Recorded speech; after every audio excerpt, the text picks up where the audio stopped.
unicorns dancing on rainbows. Pink fluffy unicorns dancing on rainbows. Hey! Donc on se retrouve aujourd'hui après quelques mois d'absence encore. Disons que en fait, comme vous voyez le décor, ainsi qu'à ma face complètement blanche, j'ai déménagé, voilà, donc je n'habite plus en appartement pour les prochains mois à venir. En fait, j'habite chez mes parents, donc c'est pas facile pour filmer. En fait, j'ai déménagé donc le 15 mai de Sainte-Savine, enfin 3, là où j'habitais avant. Et je suis rentrée chez mes parents depuis. Ensuite, j'ai enchaîné sur le mémoire et tout. Donc là, je suis à quelques jours de passer la soutenance et je prends 5 minutes pour vous filmer cette vidéo. Mais en fait, voilà, c'était pas la grande joie, sachant qu'en plus, j'ai eu la bonne idée de prêter ma caméra à mon père pendant une semaine. Et du coup, j'ai pas eu de caméra pendant une semaine. Sinon, enfin... Voilà, j'ai déménagé, je suis entourée de Master Peluche, donc Croque-Mou par exemple, sur mon canapé dans ma chambre, à la lumière naturelle, donc forcément je suis pâle, je suis toute blanche parce que pour une fois il fait du soleil. Donc voilà, c'est bien, ça va tout à fait avec le thème de la vidéo. Donc le thème de cette vidéo, en fait, nous allons inaugurer ma première chronique, on va dire littéraire, puisqu'en gros je suis une très très grande fan de livres, j'ai une bibliothèque immense. Et en fait voilà, ces derniers mois on va dire que j'ai pas mal enchaîné avec des sagas de livres, genre énormément de sagas de livres. Et du coup, plutôt que de vous faire à chaque fois un article sur le blog en vous disant ouais, regardez ce livre et tout, il est trop hype et tout, genre comme j'avais fait avec le 10 milli, j'ai décidé en fait que quand la saga dépasserait les 3 tomes, de, on va dire, vous faire maintenant des vidéos où en fait je vous parlerai donc par exemple de l'auteur, de machin, de la date de parution et tout y enfin bref, voilà, je ne vais pas rentrer dans les détails. Et en fait à la fin de donner une note par tome de ce que j'en ai pensé. Et donc on va inaugurer avec un sujet que j'aime énormément, que tous ceux qui me connaissent savent que ce style de bouquin c'est pour moi. Il s'agit des vampires. Non, je ne vais pas parler de Twilight, non, mais de toute façon c'est écrit dans le titre en dessous. Hein, voilà. Donc ce sont des livres qui m'ont été offerts, que je n'ai pas acheté, mais c'est pas la marque, c'est pas l'éditeur qui me les a offerts, hein, c'est quelqu'un qui me les a offerts. Et en fait, j'ai mis assez de temps, on va dire, à les lire. La preuve, je viens de finir le tome 3. J'ai dû commencer à les lire en décembre, nous sommes en juin, donc voilà. Et donc je vais vous parler, donc si je prends le premier, ça ira peut-être mieux. Je vais vous parler de ceci. Voilà, donc ce sont Les Larmes Rouges, donc qui a été écrit par Georgia Caldera, qui est une Française. Vache, une Française qui écrit des livres de vampires, quoi. Waouh, révolution totale et tout. Donc qui a été écrit par Georgia Caldera, donc qui est une Française. Le premier roman a d'ailleurs pris vachement cher pendant le déménagement, hein, mais bon, en même temps, je l'ai lu en décembre. Et en fait, voilà, moi, j'ai beaucoup aimé les couvertures. Je les trouve magnifiques. En plus, elle est rousse, un peu comme moi. Enfin, moi, je suis plus au beurre, mais mes pointes sont rousses. En fait, c'est le résumé derrière quand Elsa Makeup, c'est Elsa Makeup qui a conseillé les romans sous une de ses vidéos, qui m'a pas mal, on va dire, pas mal parlé. Qu'est-ce que je fais? Je vous le dis, de toute façon je vais vous le dire. Vous pouvez pas répondre, vous êtes derrière votre écran. Alors, après une tentative désespérée pour en finir avec la vie, grande joie, Cornelia, 19 ans, est assaillie de visions et de cauchemars de plus en plus prenants et angoissants. Déjà, waouh, roman d'horreur, quoi. La meuf, elle a des cauchemars. Elle se retrouve alors plongée dans un univers sombre et déroutant où le songe se confond à s'y méprendre avec la réalité. Voilà. Moi, ça m'a parlé. Moi, quand j'ai lu Prêt pour en finir avec la vie, je me suis dit, enfin, une héroïne pas cucu qui est complètement dépressive. Voilà. Voilà, parce que bon, on se souviendra de Bella Swan dans Twilight, hein, héroïne plus cucu, tu meurs. Et donc, il y a 3 tomes. Donc, il y a un Réminiscence, qui, en gros, veut dire souvenir, hein, pour ceux qui ne savent pas, ça vous évitera de consulter dans un dictionnaire. Ensuite, dans le 2, Déliquescence, je vous invite à consulter le dictionnaire. Et dans le 3, Quintessence, donc qui en gros, Quintessence c'est top mood, quoi. C'est quand on est en haut, high level, en gros c'est dans le 3e tome que se passe le plus d'action. Et en fait sur chaque tome on retrouve la même fille rousse enfin elle a plus les cheveux rouges, mais Cornelia elle est rousse, donc qui je pense représente l'auteur. Donc d'ailleurs ça me permet de faire une très bonne transition avec l'auteur. Alors l'auteur, donc Georgia Caldera, donc est une Française qui a écrit son premier roman extrêmement jeune, je crois qu'elle devait avoir 17-18 ans. Elle a un site internet, c'est un blog où elle fait de la mode, des shootings et tout, je crois que ça s'appelle La fille aux cheveux bleus, parce qu'elle a les cheveux bleus, donc voilà, et en fait elle était passionnée par ce genre par les vampires et tout machin, et du coup elle a décidé d'écrire des romans là-dessus. Donc elle a également d'autres sagas, je crois qu'il y en a une qui est sur les sorcières, qui m'intéresse pas mal, que je pense que je vais pas tarder à m'acheter. Et en fait, au niveau de ses inspirations, donc c'est ça que j'ai trouvé fun en fait, c'est qu'elle s'est inspirée donc du roman que tout le monde connaît au niveau des vampires, je parle bien entendu de Dracula de Bram Stoker, et aussi elle s'est inspirée de l'univers de Tim Burton pour représenter un peu l'univers gothique des vampires qu'on retrouve dans le roman, enfin dans la saga. Et moi on va dire que c'est ce qui m'a pas mal marqué en fait, c'est que l'univers est vraiment très très sombre et très gore aussi.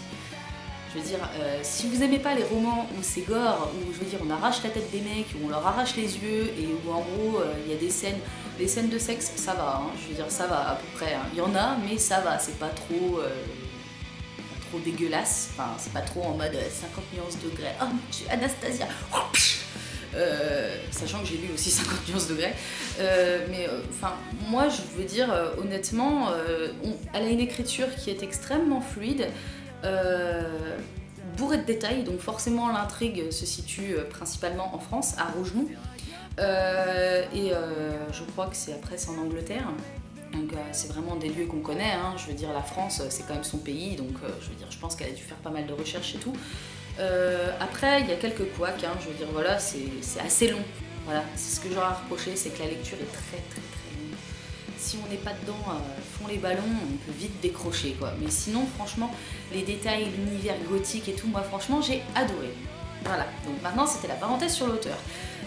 En ce qui concerne les romans, donc dans le premier roman, donc, qui est ici, la couverture est très très sombre, donc on y découvre Cornelia, donc, qui a donc âgée de 19 ans, comme c'est dit dans le résumé, qui en fait, elle se sent pas aimée dans sa vie, elle se sent seule, tout le monde se moque d'elle parce qu'elle est rousse, et en gros, Cornelia elle va faire du haut d'un pont, voilà, elle va sauter du haut d'un pont, et quand elle va sauter du haut d'un pont, déjà elle va avoir un visage genre dans l'eau et tout, visage d'un mec qu'on connaîtra plus tard, qui est le grand méchant de l'histoire, et donc qui s'appelle Avoriel, et donc déjà ça va la faire flipper, et ensuite elle va se faire sauver, elle va finir à l'hôpital, et là son père, en gros, mon dieu, ma fille est malheureuse. En même temps, si tu t'étais pas comporté comme un connard avec elle pendant 19 ans, peut-être que ça aurait été mieux, hein, voilà.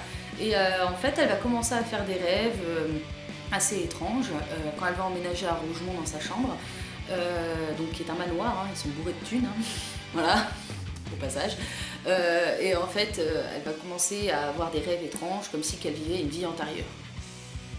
Ok. Et là, elle va faire la rencontre du mec que tout le monde craint, qui est soupçonné d'avoir tué un gars, qui s'appelle Henri. Déjà, le nom du héros, Henri, quoi. Ça fait un peu nom de roi. Et en fait, donc, elle va apprendre, je ne vous cache pas, que Henri est un vampire, et que, en gros, c'est une hybride. Ok, déjà, tu te dis, c'est un petit peu compliqué. Et en fait, Cornelia est la réincarnation d'une ancienne hybride qui s'appelait également Cornelia, qui a eu, je ne vais pas vous spoiler le reste, et en gros, qui était destinée à copuler avec Avoriel pour avoir des bébés. Ouais. Dans ce roman, la femme est plutôt personnage de plus. Déjà, tu te dis, c'est moyen, quoi. Je veux dire, moi déjà, on m'annonce que je suis une hybride, je me carapate ailleurs et on me retrouvera plus jamais. Ensuite, on me dit, en fait, t'es destinée à faire des bébés avec le roi des vampires. Non, merci, je passe. J'ai 19 ans, tu crois franchement que j'ai envie d'avoir des gosses à 19 ans. Et ensuite, enfin bon, bref, forcément, on se doute qu'il va y avoir une romance entre Henri et Cornelia, qui va pas être très très aisée parce que Henri est, on va dire, assez détestable dans le tome 1, on a envie de lui foutre une paire de baffes. Et en fait, voilà, il se cache d'Avoriel, qui fait, on va dire, des trucs assez gore à Cornelia. Et en fait, qui est le roi des vampires, qui a fini sous terre, après avoir engendré le 13e vampire, puisqu'il y a 13 vampires qui sont issus de la lignée d'Avoriel, et Henri est le premier. Voilà, c'est le fils aîné, le fils prodige qui a décidé de buter son père. Bonjour, tout va très bien.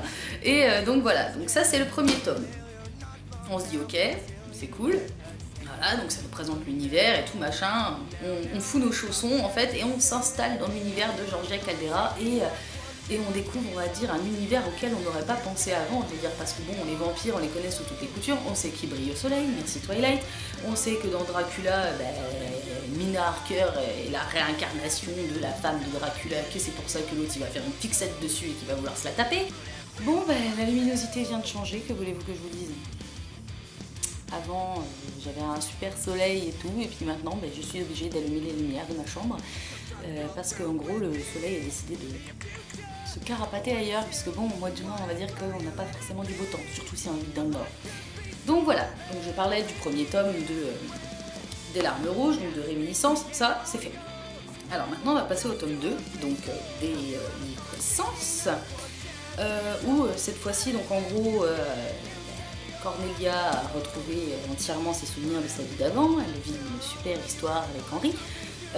Sauf que si mes souvenirs sont bons, en gros, ils doivent rester au manoir des vampires.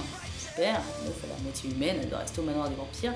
Et où, en fait, là, cette fois-ci, ça va, on va dire, on va explorer le passé d'Henri.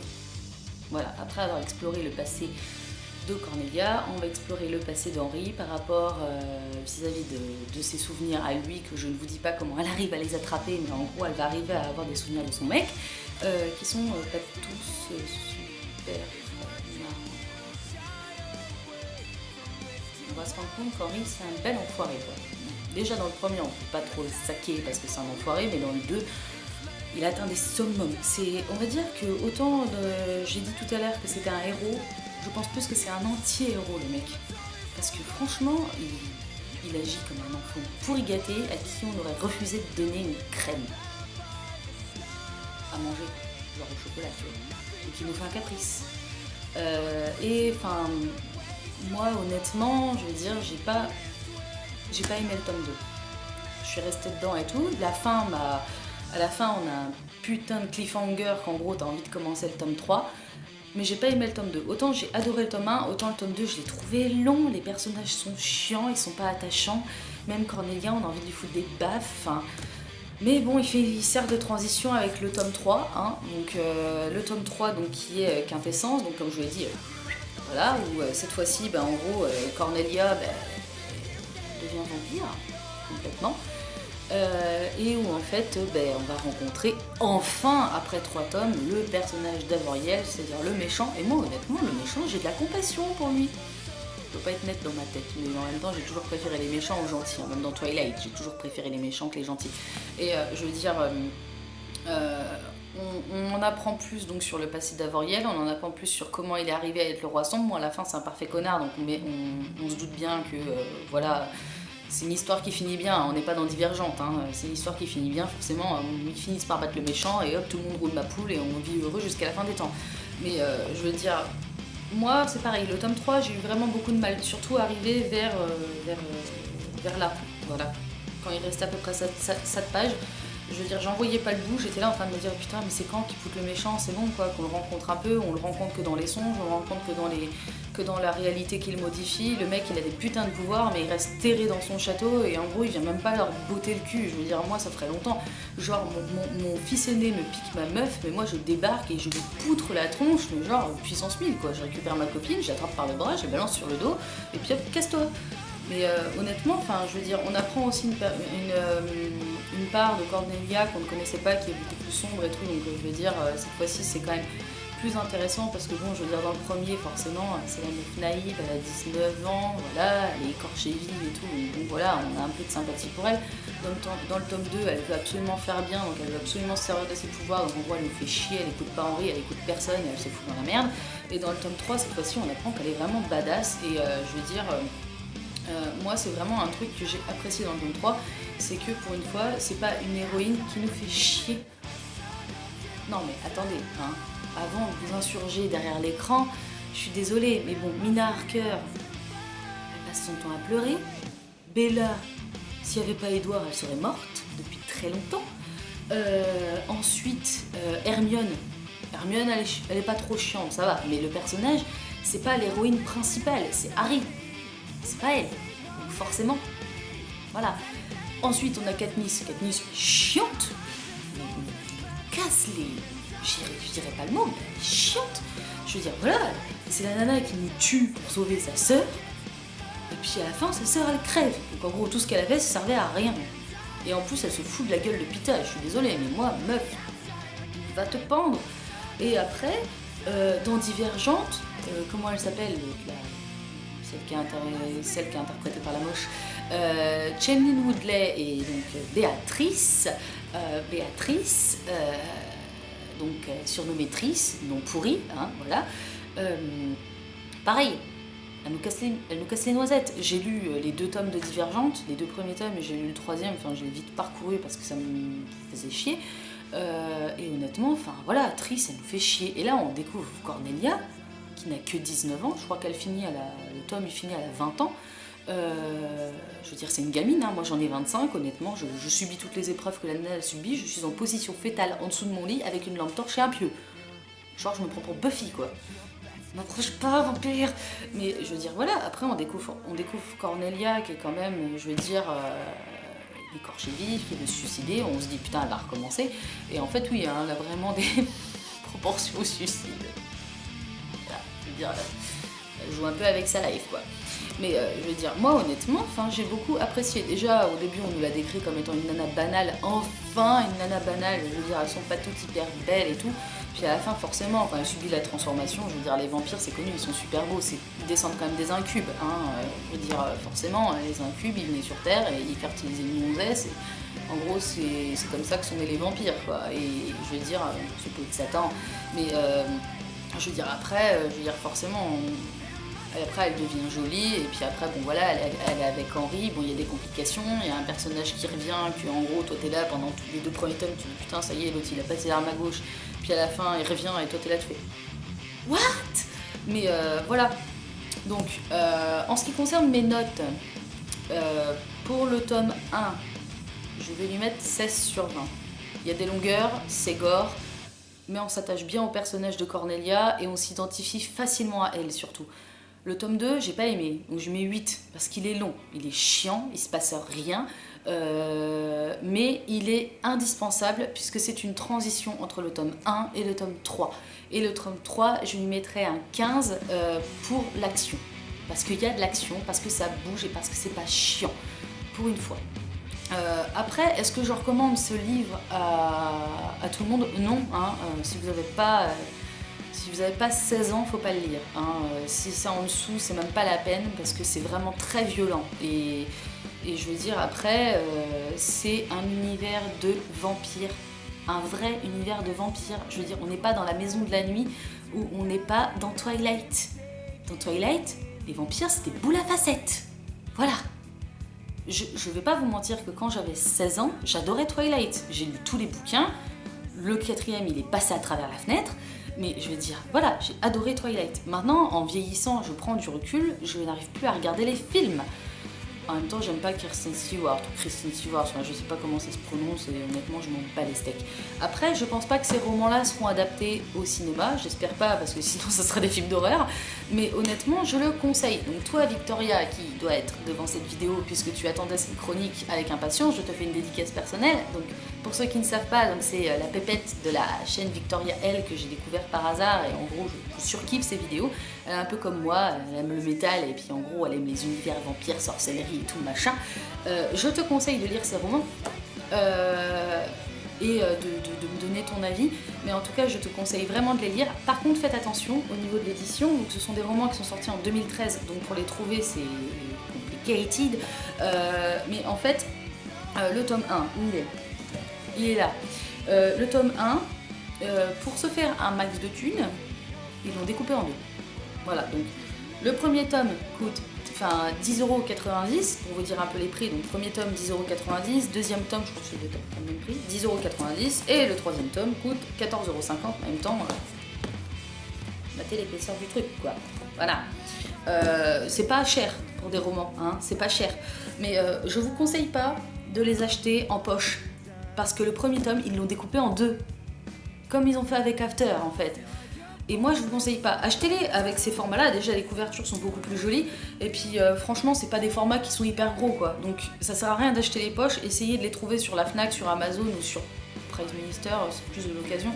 Enfin bref, sur les librairies normales, moi je les ai eu à Cultura. Mais je veux dire, ne les achetez pas en poche. C'est une fumisterie, mais genre puissance 1000. Moi, je les ai achetés en normaux. Ils sont bien dans ma bibliothèque. Ils vont y rester.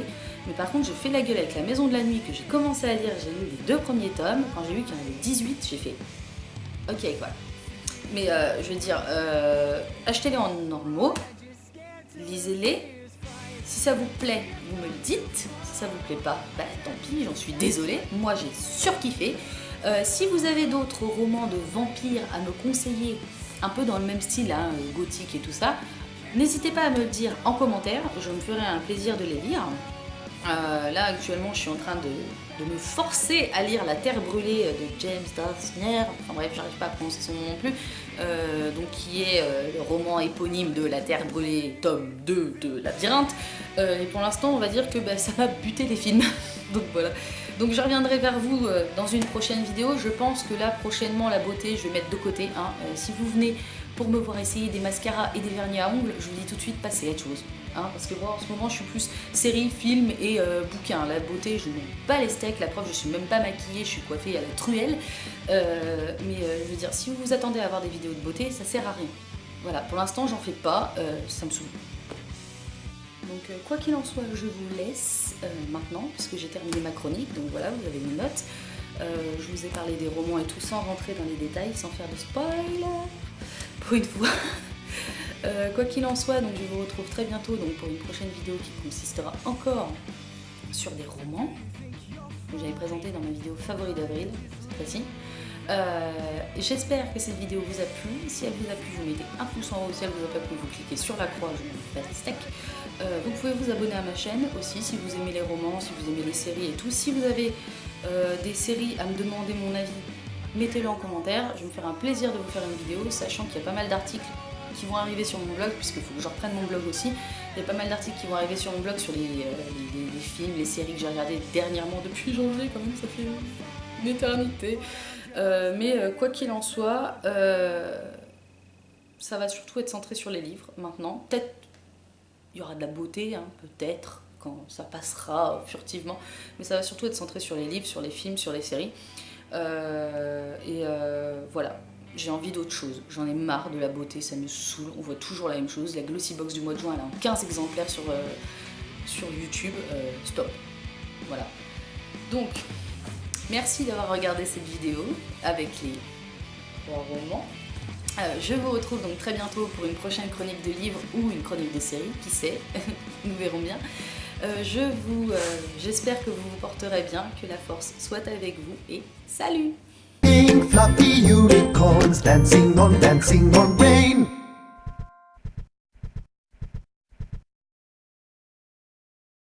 Could you make me some breakfast?